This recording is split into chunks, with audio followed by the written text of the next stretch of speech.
What became of each Band of Brothers veteran after World War II?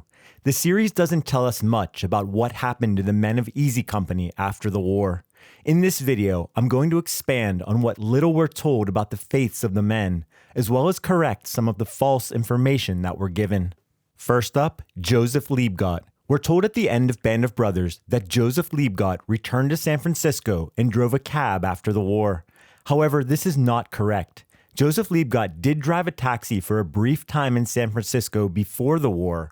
Then he went to barber college. He was working as a barber when he enlisted in the Army at age 26, and he continued working as a barber after World War II.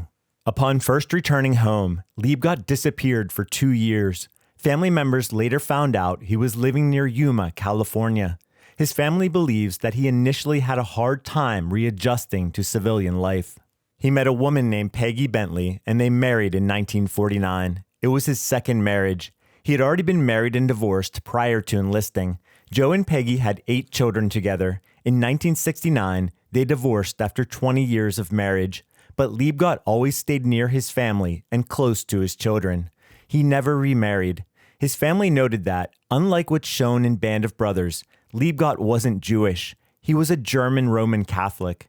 In 1992, he developed a tumor in his neck. He passed away that summer. Wild Bill Guarnere. After losing his leg at Bastogne, Bill Guarnere returned home to Philadelphia. He married his girlfriend, Frances Pecca, prior to the war's end in April 1945.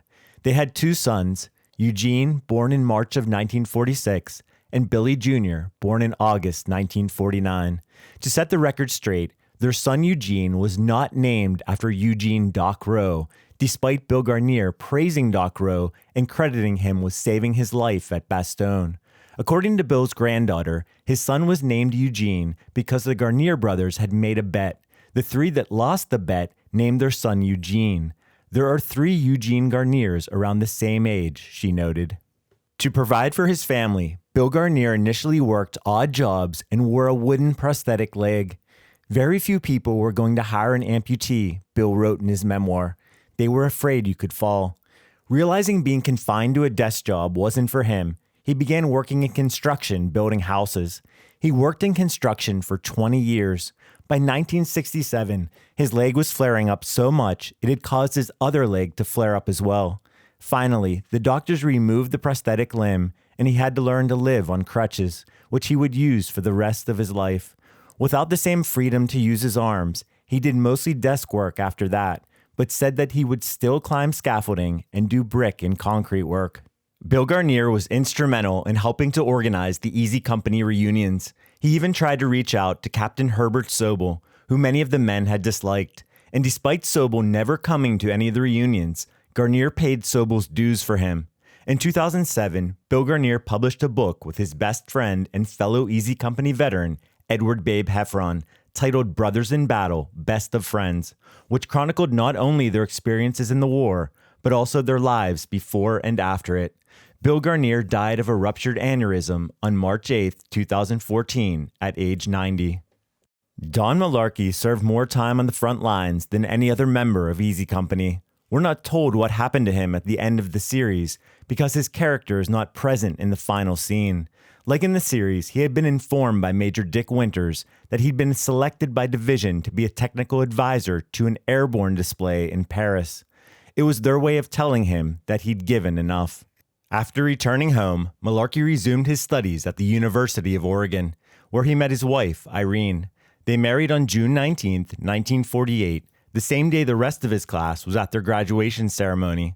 After working as a car salesman in Astoria for a number of years, they moved to Portland, where he became involved in commercial real estate. They had 4 children, a son and 3 daughters. Like so many soldiers, Malarkey spent decades struggling with the effects of the war.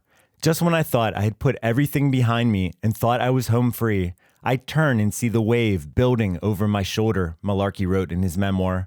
I don't know how Irene took it, my waking up in the middle of the night with the nightmares, going into my midwinter funks, thinking of guys who'd be missing yet another Christmas with their families. Malarkey credits the love of his wife with helping him quiet the echoes of his past, which could at times be deafening. Around age 60, he cut back on his drinking, gave up smoking, and began to reach out to the men he'd served with in Easy Company. Talking to the other men helped him to face the stuff he'd long buried. Malarkey lived to see Band of Brothers turned into a miniseries, and he attended a number of the related events with his wife, Irene. Tech Sergeant Don Malarkey passed away from age-related causes in 2017 at age 96. Lewis Nixon. As we're told by his best friend Dick Winters in the series, Lewis Nixon had some tough times after the war. His problems with alcohol continued as he went back to work for the family business, Nixon Nitration Works. He had been through 2 divorces before meeting a woman named Grace Umezawa, who he married in 1969. With Grace, Lou finally found true love and happiness. They traveled the world together and shared a love of animals that included Anubis the cat, Nicholas the one-eyed dog, and Peter the rabbit. Lou remained good friends with Dick Winters up until his death from diabetes complications in 1995. If you want to see a more in-depth biography of Lewis Nixon's life after the war, I'll put a link to our video at the end. Richard Winters. As noted in Band of Brothers, Dick Winters accepted Lewis Nixon's job offer and went to work at Nixon Nitration Works in New Jersey after the war, where he was employed as personnel manager. It was while working there that he met his wife, Ethel, while waiting for his train to work. Dick and Ethel married after dating for just a few months. Dick left Nixon Nitration Works after being called up for Korea. He trained officers and rangers, but when given the choice on the eve of shipping out, he ultimately decided not to go to Korea. As his character states in Band of Brothers, he'd had enough of war. He purchased a small farm in Pennsylvania, and it is where he and his wife Ethel raised their 2 children, Tim and Jill. It is there that he found the peace that he'd promised himself on D-Day. He also found success starting his own livestock feed business. Dick Winters died from Parkinson's disease in 2011 at age 92. Carwood Lipton is one of the most understated members of Easy Company. As depicted by Donnie Wahlberg in Band of Brothers, Lipton consistently watched over the men, keeping their spirits high and stepping in to lead them when necessary, including when Easy Company was under the command of First Lieutenant Norman Dyke, who lacked strong leadership skills. Winters described Lipton as the glue that held Easy Company together. Carwood Lipton's sense of responsibility for others began when he was still a boy. At age 10, his father was killed in an automobile accident that left his mother injured. As the oldest son, his mother told Carwood that he was now the man of the family. His mother continued to operate the family's interior decorating business, and she rented out rooms in their home for extra money. Carwood worked odd jobs as a teenager and then attended Marshall College, now Marshall University in West Virginia. He left school after 1 year due to his mother's deteriorating health. He took a job at a defense plant to help support his family members at home. The job was considered essential to the war effort. He could have remained there, but he instead chose to enlist in the Army. Carwood Lipton was one of the few married paratroopers, having met his wife, Joanne, on a double date just before the war. They weren't with each other on the date, mind you. They were each with the other person. Still, they hit it off and took a liking to one another. They married in 1943, prior to Carwood shipping out for England. After the war, Carwood returned to Marshall College on the GI Bill to complete his final 3 years of school. He majored in physics with a minor in industrial engineering. After college, he worked in the glass industry for Owens, Illinois, and eventually became an executive, overseeing operations in both America and overseas. His time overseas included spending 7 years in Spain, several years in London, several months in South Africa, and the last 12 years of his career in Switzerland. It was while in Switzerland that his wife Joanne died of a heart attack in 1975 at just 50 years old. They had 3 sons, all of whom were grown at the time. He remarried in 1976 to a widow named Marie, whose late husband had been one of Carwood's close friends. He retired in the 1980s and eventually relocated to the small town of Southern Pines, North Carolina, a place he had visited while Easy Company was training at Camp McCall, and he decided that someday he would live there. Stephen Ambrose interviewed Carwood Lipton during his research for his book, and it was Carwood who suggested the title Band of Brothers, drawing from a line in Shakespeare's Henry V, when King Henry speaks to his soldiers before the Battle of Agincourt. "We few, we happy few, we band of brothers, For he today that sheds his blood with me shall be my brother. Carwood Lipton passed away from pulmonary fibrosis on December 16, 2001, at age 81. Ronald Speirs. A considerable amount of Ronald Speirs' story is left out of Band of Brothers. For instance, Ronald Speirs met and fell in love with an Englishwoman named Edwina Griffiths. They married 2 weeks before D-Day in Aldbourne, England on May 21, 1944. They saw each other little during the war, but their union led to a joyous outcome, the birth of a son named Robert. By the war's end, Speirs was eager to get back to Edwina and their baby. However, a shock came when Edwina's former sweetheart, a British lieutenant named Robert Gutteridge, who was believed to have been killed in action, returned home alive after spending 4 years in a POW camp.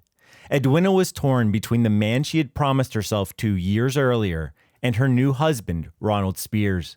She also did not want to leave England and her family.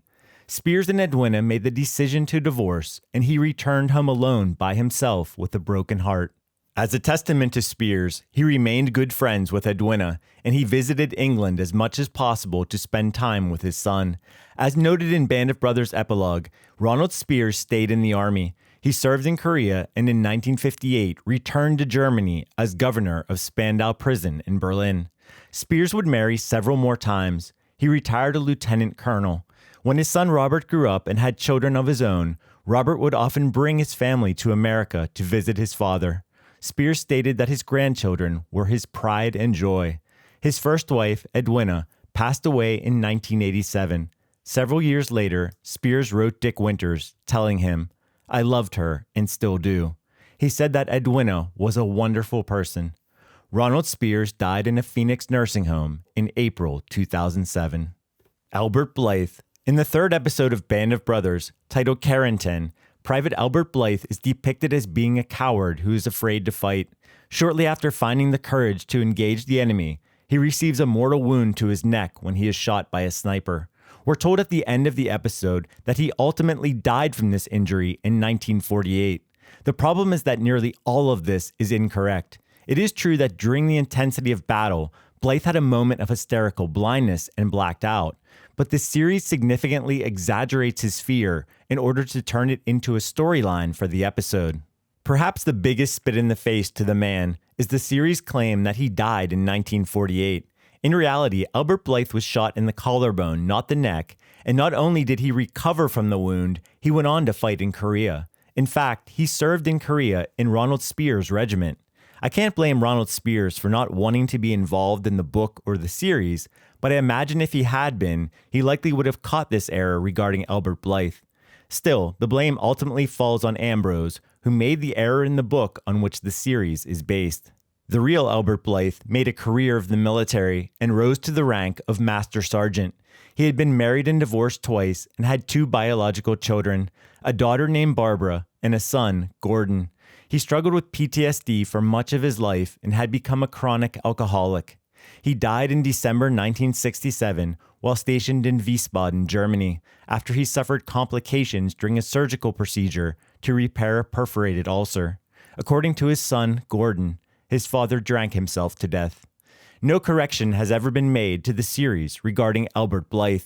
You can learn more about Albert Blithe's life by watching the full episode we did on him that I'll link to at the end.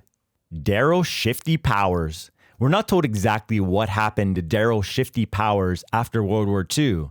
In the last episode, titled Points, he wins a ticket home in the lottery that was held for the paratroopers who hadn't earned enough points to return to the States. As seen in the series, it's true that Shifty's number was the only one in the helmet, as the officers had all agreed beforehand that they wanted Shifty to get the furlough home. Shifty was well liked by the men, and his skill as a sniper and his eye for detail had saved the lives of many soldiers. However, as Winters is later informed in the series, Shifty's ticket home turned out to be a curse. While he was en route to Munich and ultimately back to the States, the truck he was riding in was involved in a head-on collision with another truck that was driven by a drunken GI from another regiment. Shifty Powers' body went flying over the top of the truck and hit the pavement. He suffered a broken pelvis, a broken wrist, and a bad concussion. Another soldier in his truck, who had also won a ticket home, was killed in the accident. Shifty spent some time recovering in a hospital overseas and didn't make it home until after the other Easy Company men. The injury is ironic because Shifty was one of the few Easy Company soldiers who was never wounded in combat, which is one reason he lacked enough points to go home. Prior to enlisting, Shifty had trained to be a machinist and worked in the Norfolk Naval Shipyard in Virginia. Upon first returning home, he picked slate at a local coal mine before working as a machinist for various companies. He married a woman named Dorothy, and they had 2 children, a son, Wayne, and a daughter named Margot. They'd been together for 60 years at the time of his death. Shifty spent his retirement doing the things he enjoyed: fishing, hunting, working in his garden, and shooting rifles at targets from his porch. In Marcus Brotherton's book, We Who Are Alive and Remain, Shifty said the following: "Throughout my lifetime, I've never given a thought to having piles of money or being rich or doing anything like that. Now, I worked hard, and if I wanted something, I liked being able to afford it. But to me, success is those happy times with family, being able to go fishing and hunting, and just getting out in the woods and enjoying yourself, looking at trees or watching water go across rocks in a trout stream, things like that. That's always what really mattered to me. My life has been good. All the way back, I've always enjoyed it." Shifty Powers passed away from lung cancer on June 17th, 2009. Denver Bull Randleman. As stated at the end of Band of Brothers, Dick Winters said that Bull Randleman was one of the best soldiers he ever had. He called Bull a good man who was one of the finest non-coms in Easy Company. Winters noted that Bull was loved by the men and was extremely dependable. No matter what kind of job you gave him, he got it done, said Winters. The men had nicknamed him Bull because of his large build and husky voice. We're told that Bull went into the earth-moving business in Arkansas after the war. It seems like a fitting profession for a giant of a man, but this description is not entirely correct. After the war, Bull went to trade school and eventually became a service manager for J.A. Riggs Tractor Company, a Caterpillar equipment dealer. Bull then found success as a businessman and was superintendent of a construction contractor in Louisiana. He married his wife Vera in 1947, and they had 2 children, Rebecca, born in 1956, and Eric, born the following year. Of his time with Easy Company fighting in the war, Bull commented, "Aside from my wife and children, it's probably the most important thing that I'll ever do in my life." Bull lived the final years of his life in Texarkana, Arkansas. In May 2003, he entered a nursing home to recover from surgery to place an AV graft in his arm in anticipation of a need for dialysis. The nursing home staff allegedly did not properly monitor the wound, and an infection gradually set in that turned septic. By the time Bull went to see his doctor for his scheduled post-surgical evaluation, it was too late. Bull Randleman died on June 26, 2003, at age 82. Frank Perconte was wounded during the assault on Foy, Belgium, during the Battle of the Bulge. In the series, he's shot as he's trying to crouch down for cover while returning fire. In Stephen Ambrose's book, he's hit while trying to take cover behind a tree that's too small for him, which left his buttocks exposed.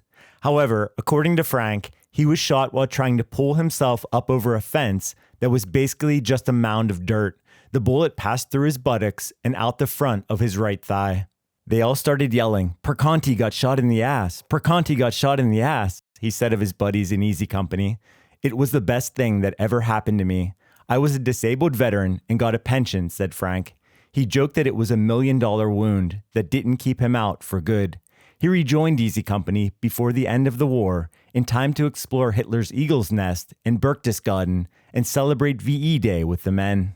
While Easy Company was still training in the States prior to leaving for England, Frank Perconte met and married a woman named Evelyn. His son, Richard, was born in October 1943, the month after Easy Company had shipped out for England. Frank would not meet his son until after the war was over in September 1945, when Richard was 23 months old. The series tells us that after World War II, Frank Perconte returned to Chicago and worked a postal route as a mailman. To be more specific, his mail route was in his hometown of Joliet, Illinois, an area he had known well from his youth. He worked the route for 33 years. Like many veterans, he never brought up his service, and the people on his route didn't know they had a war hero delivering their mail each day. In his later years, when his wife Evelyn went into a nursing home with Alzheimer's disease, Frank was there every day, all day with her, noted his grandson. His visits included combing her hair and taking home her laundry to do. Evelyn passed away in 2003. Frank Perconte lived to be 96 years old. He died on October 24th, 2013. Buck Compton had been a standout catcher for UCLA's baseball team before entering the war, playing alongside Jackie Robinson. He was also a guard on the football team and played in the Rose Bowl prior to enlisting. While instructing flight classes at Fort Benning, he played on the regiment's baseball team. He was eager to get overseas, but the regiment didn't want to lose its star player. Signing up for the paratroopers was one of the only ways a player could be transferred out of the regiment.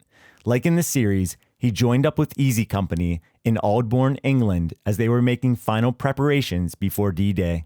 After the war, Buck planned to go back to school to finish his last year at UCLA.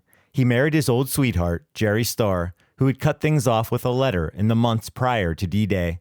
Needless to say, the marriage didn't last long, and they divorced after several months.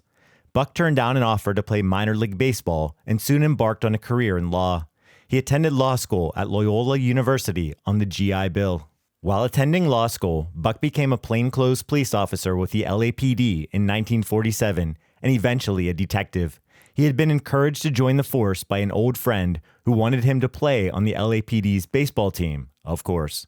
Around that time, Buck met a girl named Donna Newman, who he described as having an infectious sense of humor, a strong sense of morals, and a love for children. They saw each other often and married in October 1947. They struggled to have children and decided to adopting their first daughter, Cindy, in 1955, and their second, Tracy, in 1956. Though he was making good money with the LAPD, Buck decided to put his law degree to use. He became a deputy district attorney in 1951 and chief deputy district attorney in 1968. As noted at the end of Band of Brothers, he prosecuted Sirhan in the murder of Robert Kennedy. In 1970, Governor Ronald Reagan appointed Buck an associate justice of the California Courts of Appeal.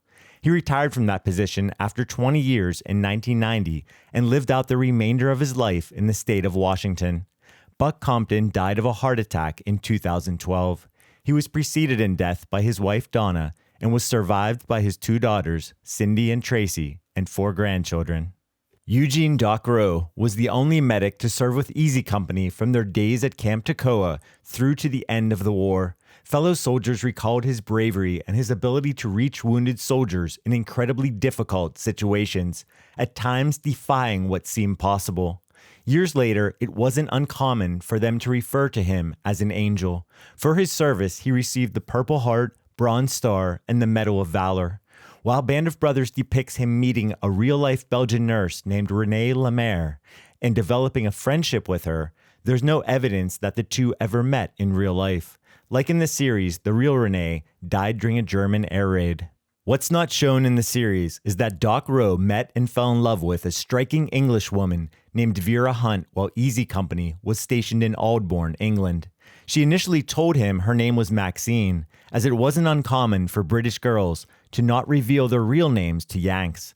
As noted in Marcus Brotherton's book, A Company of Heroes, they scheduled their wedding for a beautiful weekend in early June 1944. To be exact, they set the date for June 6, 1944, which unbeknownst to them at the time, would be the date of the D-Day invasion. Vera showed up at the church with her wedding dress on, but Doc Roe was nowhere to be found. He hadn't been able to get word to her after learning that June 6th was the day he would be jumping into combat.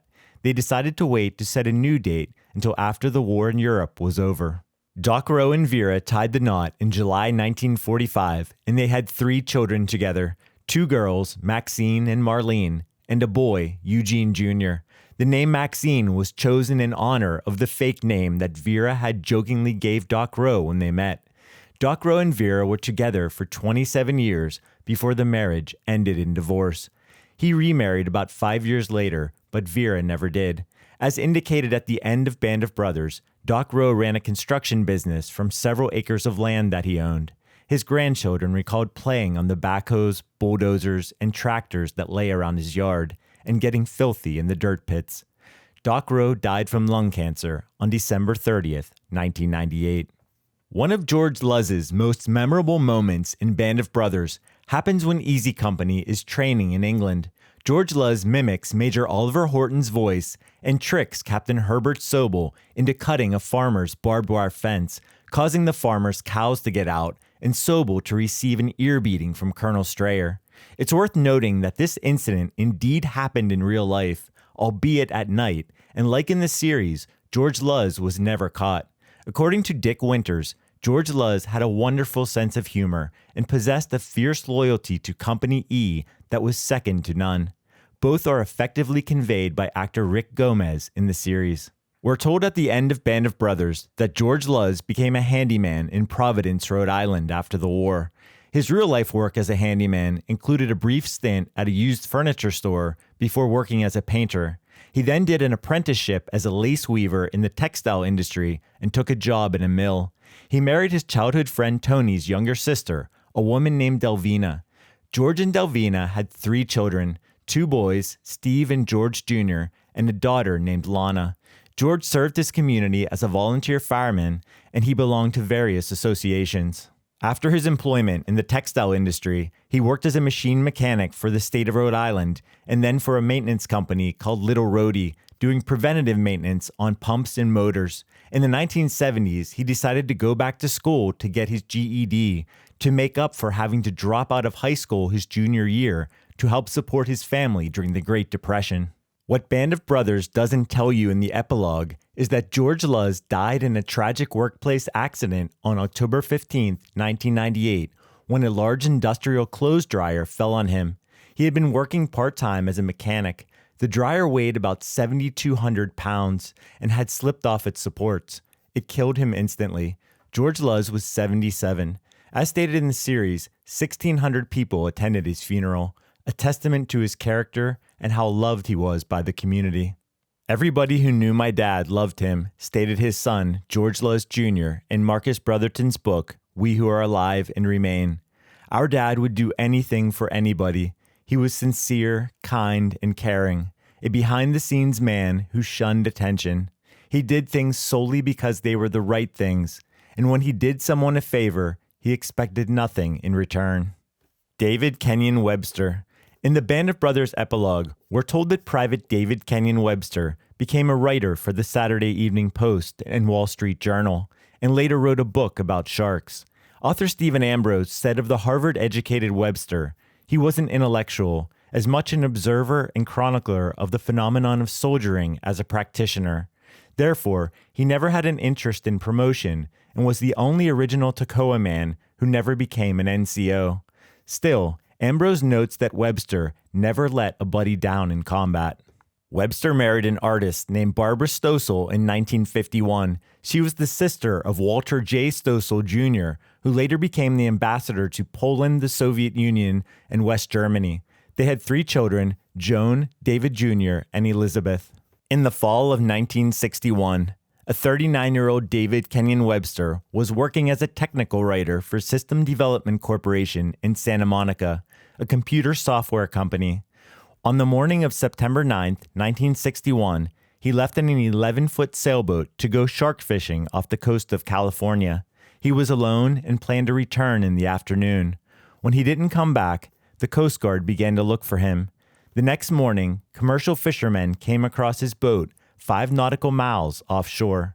1 oar and the tiller were missing, and there was no sign of Webster. His wife told the media that he would go shark fishing in the boat and that he never used a life preserver. His remains were never found. David Kenyon Webster was the first Easy Company veteran to have his wartime experiences published in a book. However, it didn't happen until 3 decades after his death.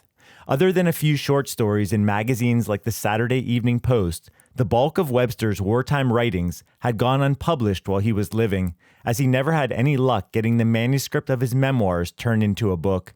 Back then, publishers wanted war novels that were heavily dramatized with sex and plenty of action, not authentic memoirs. When author Stephen Ambrose read Webster's writings decades later, he encouraged Webster's widow, Barbara, to submit them to the LSU Press to be compiled into a book. She agreed, and in 1994, his writings were published as the book Parachute Infantry, an American Paratrooper's Memoir of D-Day and the Fall of the Third Reich. The book is considered to be the most authentic of all the Easy Company memoirs, largely because Webster's recollections were still fresh when he recorded them. Much of the book is based on letters written during the war and on recollections recorded right after it.